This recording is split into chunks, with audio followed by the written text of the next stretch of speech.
প্রতিটি মেয়ের স্ত্রী হয়ে ওঠার পেছনে স্বামীর অবদান সবচেয়ে বেশি। একজন ভালো স্ত্রী হতে স্বামীর ভালোবাসা প্রয়োজন, ঠিক তেমনি একজন ভালো রাঁধুনি হতেও কিন্তু স্বামীর প্রশংসা প্রয়োজন। একজন ভালো মা হতে স্বামীর সাহায্য প্রয়োজন। একইভাবে একজন সফল নারী হতেও কিন্তু স্বামীর অনুপ্রেরণায় প্রয়োজন। আর ঠিক একইভাবে একটা সংসারকে সুখী করতে চাইলেও কিন্তু দুইজনেরই ভূমিকা অনেক বেশি প্রয়োজন। আসসালামু আলাইকুম everyone, welcome to lifestyle of Mousumi. কাছে এবং দূরে যে যেখান থেকে আমার আজকের ভিডিওটা দেখছেন, আশা করি সবাই ভালো আছেন। আমরা আল্লাহর রহমতে ভালো আছি। বরাবরের মতো নতুন আরও একটি ভিডিও নিয়ে আপনাদের মাঝে হাজির হয়েছি। আশা করি আমার আজকের ভিডিওটা আপনাদের কাছে ভালো লাগবে। বেশিরভাগ ভিডিও হয়তো আপনারা দেখেন আমি দুপুরে রান্নাবান্না দিয়ে কিন্তু শুরু করি, কারণ সকালের ওই মুহূর্তটা এতটাই ব্যস্ততায় কাটে, তখন যদি আমি ক্যামেরা অন করে কাজগুলো করি, একদিকে আমার কাজগুলো করা হবে না, তাছাড়া যেহেতু ওর বাবা আর মুন্তা একই সাথে বাসা থেকে চলে যায়, তাই কিন্তু আর আমার ক্যামেরা অন করে কাজগুলো করাও হয় না। আর এই জন্যই কিন্তু আমি দুপুরে রান্নাবান্না দিয়ে ভিডিওটা শুরু করি। আজকে এই তো একটু হাতে মাখিয়ে চাপিলা মাছ রান্না করব, আর এই জন্যই কিন্তু একটু ভালো করে পেঁয়াজগুলোকে মাখিয়ে নিয়েছি। হাতে মাখানো তরকারিতে যদি ভালো করে হাতে মাখিয়ে নেওয়া হয়, তাহলে কিন্তু তরকারিগুলো স্বাদ আরও বেশি বেড়ে যায়। আর অন্য একটা চুলাতেও কিন্তু আমি বেগুন আলু দিয়ে ট্যাংরা মাছের তরকারি বসিয়ে দিয়েছি। আর এদিক দিয়ে একসাথে দেখা যাবে দুইটা তরকারি রান্না হতে হতেই আমি কিন্তু বাকি কাজগুলো করে নিতে পারবো। পৃথিবীতে দেখবেন যে সুখী মানুষের সংখ্যা খুবই কম, কারণ তারা দেখা যায় নিজের উপর, নিজের আয়ের উপর আস্থা না রেখে অন্যেরটা দেখেই কিন্তু সবসময় আফসোস হায় হতাশ করে তারা জীবন পার করে। সবার আগে একটা কথা আমাদের মাথায় রাখা উচিত যে আমরা যেখানে আছি, যেভাবে আছি, সেটাই আলহামদুলিল্লাহ। আমাদের থেকেও কিন্তু খারাপ অবস্থায় অনেক মানুষ দিন কাটাচ্ছে, তাদের থেকে আমরা অনেক বেশি ভালো রয়েছি। আর আমরাও সবসময় চেষ্টা করি যে অন্যের হাজব্যান্ড হয়তো অনেক টাকা ইনকাম করে, ও আরেকজনের হয়তো গাড়ি আছে, বাসা আছে, আমাদের কি আছে? তেমন কিছুই তো নেই। কিন্তু এইসব চিন্তা করতে করতে কখন যে আমরা হতাশায় ভুগে ডিপ্রেশনে চলে যাই, সেটা কিন্তু আমাদের কারোর পক্ষেই জানা নয়। তাই সবসময় আমাদের জীবনের একটাই লক্ষ্য হওয়া উচিত, আমরা যদি বিবাহিত হয়ে থাকি তাহলে আমাদের হাজব্যান্ডের যতটুকু আয় হয়, যেভাবে ইনকাম করে, সেটার উপর গিয়ে কিন্তু আমাদের জীবন পরিচালনা করা উচিত। সুখ জিনিসটা কিন্তু অনেকটা আপেক্ষিক। দেখবেন আপনি যদি সুখে থাকতে চান তাহলে এমনিতেই সুখে থাকতে পারবেন।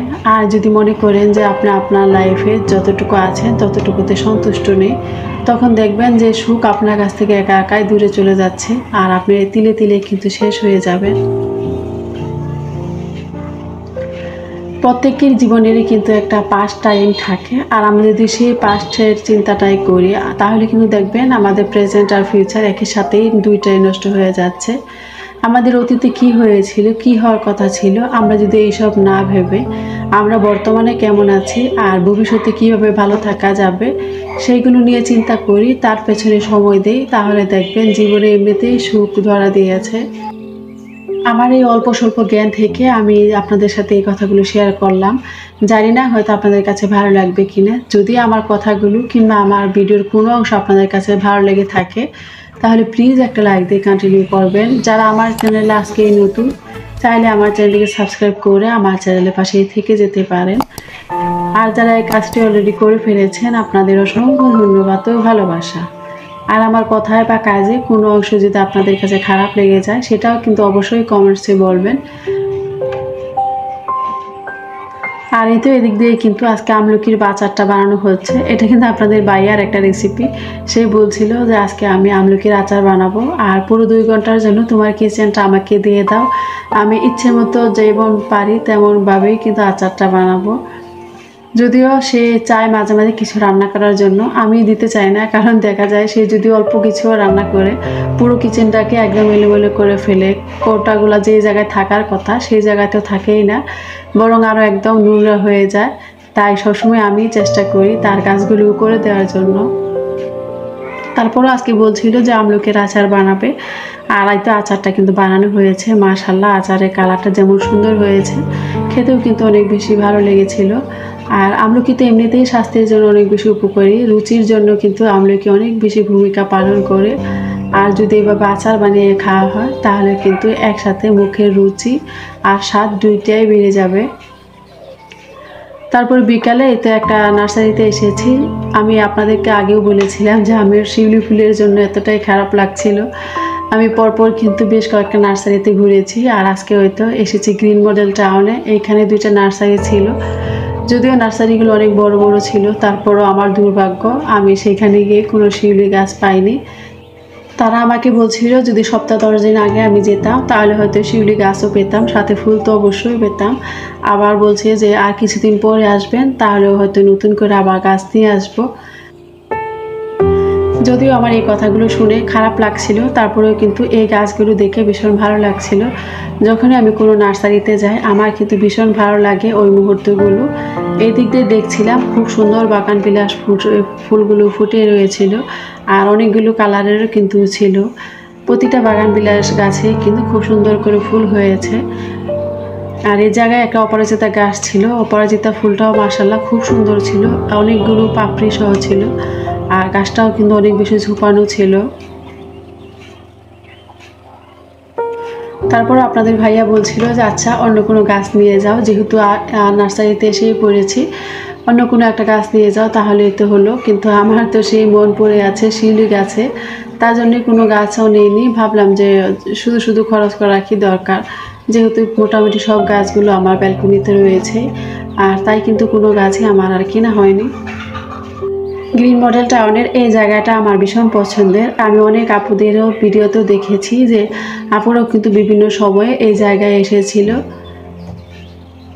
আর আপনারা কে কে গ্রিন মডেল টাউনে এসেছেন আর কোথাও কখন ঘুরে গিয়েছেন অবশ্যই কিন্তু কমেন্টসে আমাকে একটু জানাবেন। যদিও গ্রিন মডেল টাউনটা আমাদের বাসা থেকে খুবই কাছে, তাই কিন্তু মাঝে মাঝে ইচ্ছে হলে এখানে গিয়ে একটু ঘুরে আসি। সবসময় যে কেনাকাটার জন্য যাই এমন কিন্তু নয়, মাঝে মাঝে এমনিতেও একটু ঘুরে আসি। আর যখনই যাই তখনই কিন্তু মনটা ভীষণ ভালো লাগে। আর আমরা যখন চলে আসছিলাম তখন এখানে বাংলাদেশ ইসলামী বিশ্ববিদ্যালয় মাঠে খুব সুন্দর করে একটা অনুষ্ঠান হচ্ছিল, আর এখানেও কিন্তু কিছুক্ষণ সময় ছিলাম। আর এইখানে এই বিশ্ববিদ্যালয়েরই একটা টিচার খুব সুন্দর করে একটা নেতা রাসূল গাইছিল, আমার কাছে ভীষণ ভালো লাগছিল, তাই আমি একটু রেকর্ড করে নিয়ে এসেছি। আপনারাও হয়তো শেষ পর্যন্ত যদি থাকেন একটু শুনতে পাবেন। আর সেই সাথে আপনাদের মাঝ থেকে আজকে বিদায় নিয়ে নিচ্ছি।